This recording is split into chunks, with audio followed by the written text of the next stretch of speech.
ಪ್ರಿಯರೇ, ದಿನದ ಬದುಕಿಗೊಂದು ಕ್ರಿಸ್ತನ ಈ ದನಿ ನಮ್ಮೆಲ್ಲರಿಗೂ ಪ್ರೇರಣೆ ಆಗಲಿ. ಪೂಜಾ ವಿಧಿಯ ಸಾಧಾರಣ ಕಾಲದ 13ನೆಯ ವಾರ, ಜುಲೈ 2, 2026 ಗುರುವಾರ. ಸಂತ ಮತ್ತಾಯನು ಬರೆದ ಪವಿತ್ರ ಶುಭ ಸಂದೇಶದಿಂದ ವಾಚನ. 9ನೇ ಅಧ್ಯಾಯ 1ರಿಂದ 8ರವರೆಗಿನ ವಚನಗಳು. ಯೇಸು ಸ್ವಾಮಿ ದೋಣಿ ಹತ್ತಿ ಮರಳಿ ಸರೋವರವನ್ನು ದಾಟಿ ತಮ್ಮ ಸ್ವಂತ ಊರಿಗೆ ಬಂದರು. ಆಗ ಜನರು ಒಬ್ಬ ಪಾರ್ಶ್ವವಾಯು ರೋಗಿಯನ್ನು ಹಾಸಿಗೆಯ ಸಮೇತ ಹೊತ್ತುಕೊಂಡು ಅವರ ಬಳಿಗೆ ತಂದರು. ಯೇಸು ಅವರ ವಿಶ್ವಾಸವನ್ನು ಮೆಚ್ಚಿ ಆ ಪಾರ್ಶ್ವವಾಯು ರೋಗಿಗೆ, ಮಗು, ಧೈರ್ಯದಿಂದಿರು, ನಿನ್ನ ಪಾಪಗಳನ್ನು ಕ್ಷಮಿಸಲಾಗಿದೆ ಎಂದರು. ಆಗ ಅಲ್ಲಿದ್ದ ಧರ್ಮಶಾಸ್ತ್ರಿಗಳಲ್ಲಿ ಕೆಲವರು, ಇವನು ದೇವದೂಷಣೆ ಮಾಡುತ್ತಿದ್ದಾನೆ ಎಂದುಕೊಂಡರು. ಯೇಸು ಅವರ ಆಲೋಚನೆಗಳನ್ನು ಅರಿತುಕೊಂಡು, ನೀವು ಮನಸ್ಸಿನಲ್ಲೇಕೆ ದುರಾಲೋಚನೆ ಮಾಡುತ್ತಿದ್ದೀರಿ? ನಿನ್ನ ಪಾಪಗಳನ್ನು ಕ್ಷಮಿಸಲಾಗಿದೆ ಎನ್ನುವುದು ಸುಲಭವೋ ಅಥವಾ ಎದ್ದು ನಡೆ ಎನ್ನುವುದು ಸುಲಭವೋ?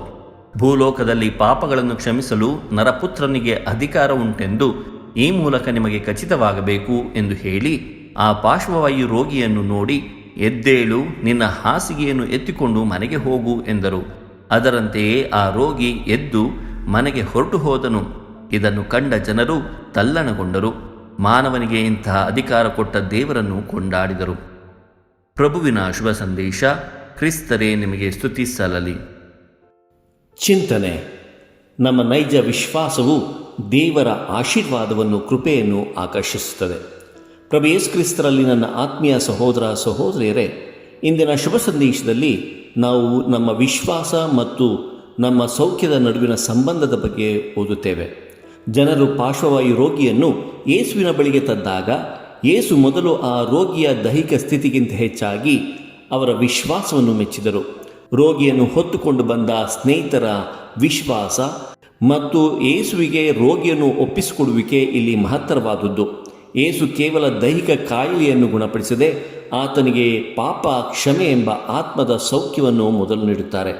ಪ್ರಿಯರೇ, ನಮ್ಮ ಜೀವನದಲ್ಲಿ ಸಂಕಷ್ಟದಲ್ಲಿರುವ, ಆಧ್ಯಾತ್ಮಿಕವಾಗಿ ಅಥವಾ ದೈಹಿಕವಾಗಿ ಕುಗ್ಗಿರುವ ಇತರರನ್ನು, ಉದಾಹರಣೆಯಾಗಿ ನಮ್ಮ ಸ್ನೇಹಿತರನ್ನು, ಬಂಧು ಬಳಗದವರನ್ನು ನಾವು ನಮ್ಮ ಪ್ರಾರ್ಥನೆ ಮತ್ತು ವಿಶ್ವಾಸದ ಮೂಲಕ ದೇವರ ಸನ್ನಿಧಿಗೆ ಕರೆದುಕೊಂಡು ಹೋಗಬೇಕಾಗಿದೆ.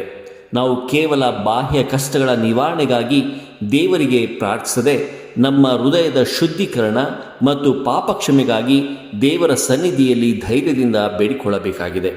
ಇನ್ನು ಎರಡನೆಯದಾಗಿ, ಪ್ರೀತಿಯ ಸಹೋದರ ಸಹೋದರಿಯರೇ, ಇಂದಿನ ಶುಭ ಸಂದೇಶವು ಯೇಸುವಿನ ಕ್ಷಮಿಸುವ ಅಧಿಕಾರ ಮತ್ತು ದೇವರ ಮಹಿಮೆಯ ಬಗ್ಗೆ ನಮಗೆ ತಿಳಿಯಪಡಿಸುತ್ತದೆ. ಯೇಸು ತಮಗೆ ಭೂಲೋಕದಲ್ಲಿ ಪಾಪಗಳನ್ನು ಕ್ಷಮಿಸುವ ದೈವಿಕ ಅಧಿಕಾರ ಉಂಟೆಂದು ಧರ್ಮಶಾಸ್ತ್ರಿಗಳಿಗೆ ಸಾಬೀತುಪಡಿಸುತ್ತಾರೆ. ಎದ್ದು ನಡೆ ಎಂದು ಹೇಳುವ ಮೂಲಕ ಕಣ್ಣಿಗೆ ಕಾಣುವ ಪವಾಡವನ್ನು ಮಾಡಿ ನಿನ್ನ ಪಾಪಗಳನ್ನು ಕ್ಷಮಿಸಲಾಗಿದೆ ಎಂಬ ಕಣ್ಣಿಗೆ ಕಾಣದ ದೈವಿಕ ಸತ್ಯವನ್ನು ದೃಢಪಡಿಸುತ್ತಾರೆ. ಇದನ್ನು ಕಂಡ ಜನರು ಭಯಭಕ್ತಿಗಳಿಂದ ಮಾನವರಿಗೆ ಇಂಥ ಅಧಿಕಾರ ಕೊಟ್ಟ ದೇವರನ್ನು ಕೊಂಡಾಡಿದರು ಎಂಬುದಾಗಿ ಇಂದಿನ ಶುಭ ಸಂದೇಶದಲ್ಲಿ ನಾವು ಓದುತ್ತೇವೆ. ಪ್ರಿಯರೇ, ದೇವರು ಯೇಸುವಿನ ಮೂಲಕ ನಮಗೆ ಕ್ಷಮೆಯ ಅಧಿಕಾರ ಮತ್ತು ಅವರ ಆಶೀರ್ವಾದವನ್ನು ನೀಡಿದ್ದಾರೆ. ನಮ್ಮ ದೈನಂದಿನ ಜೀವನದಲ್ಲಿ ನಮಗೆ ಅನ್ಯಾಯ ಮಾಡಿದವರನ್ನು, ನಮ್ಮನ್ನು ನೋಯಿಸಿದವರನ್ನು ಹೃತ್ಪೂರ್ವಕವಾಗಿ ಕ್ಷಮಿಸುವ ಮೂಲಕ ನಾವು ಯೇಸುವಿನ ನಿಜವಾದ ಅನುಯಾಯಿಗಳಾಗಬೇಕು. ನಮ್ಮ ಜೀವನದಲ್ಲಿ ನಡೆಯುವ ಪ್ರತಿಯೊಂದು ಒಳ್ಳೆಯ ಬದಲಾವಣೆಗಳಿಗೆ, ಸೌಖ್ಯಕ್ಕೆ ಮತ್ತು ಬಿಡುಗಡೆಗೆ ಸ್ವಪ್ರಶಂಸೆ ಮಾಡಿಕೊಳ್ಳದೆ ಎಲ್ಲ ಮಹಿಮೆಯನ್ನು ದೇವರಿಗೆ ಸಲ್ಲಿಸುವವರಾಗಬೇಕು. ನಮ್ಮ ನಡೆನುಡಿಗಳು ಇತರರು ದೇವರನ್ನು ಕೊಂಡಾಡುವಂತೆ ಮಾಡಬೇಕು. ಪ್ರಿಯರೇ, ನಮ್ಮ ನೈಜ ವಿಶ್ವಾಸವು ದೇವರ ಆಶೀರ್ವಾದವನ್ನು, ಕೃಪೆಯನ್ನು ಆಕರ್ಷಿಸುತ್ತದೆ. ಪಾಪ ಕ್ಷಮೆಯು ನಮಗೆ ಹೊಸ ಜೀವನವನ್ನು ನೀಡುತ್ತದೆ. ನಾವು ಇತರರನ್ನು ಕ್ಷಮಿಸುತ್ತಾ ದೇವರ ಮಹಿಮೆಗಾಗಿ ಜೀವಿಸೋಣ. ದೇವರು ನಮ್ಮೆಲ್ಲರನ್ನು ಆಶೀರ್ವದಿಸಲಿ. ಇದು ಧ್ವನಿ ಮಾಧ್ಯಮ ಮನೆಯ ಕೊಡುಗೆ. ಧ್ವನಿ 1ನೇ ಸ್ವಾಮಿ ಶಾಂತಕುಮಾರ್ ಜೆ, ಬೆಂಗಳೂರು ಮಹಾಧರ್ಮ ಕ್ಷೇತ್ರ. ಪ್ರಿಯರೇ, ಈ ಚಾನೆಲ್ ಅನ್ನು ಸಬ್ಸ್ಕ್ರೈಬ್ ಮಾಡಿ ಪ್ರತಿದಿನ ದೇವರ ವಾಕ್ಯವನ್ನು ಆಲಿಸುತ್ತಾ ಅದನ್ನು ಇತರರೊಂದಿಗೆ ಹಂಚಿಕೊಳ್ಳಲು ನಮಗೆ ನೆರವಾಗಿರಿ. ಧನ್ಯವಾದಗಳು.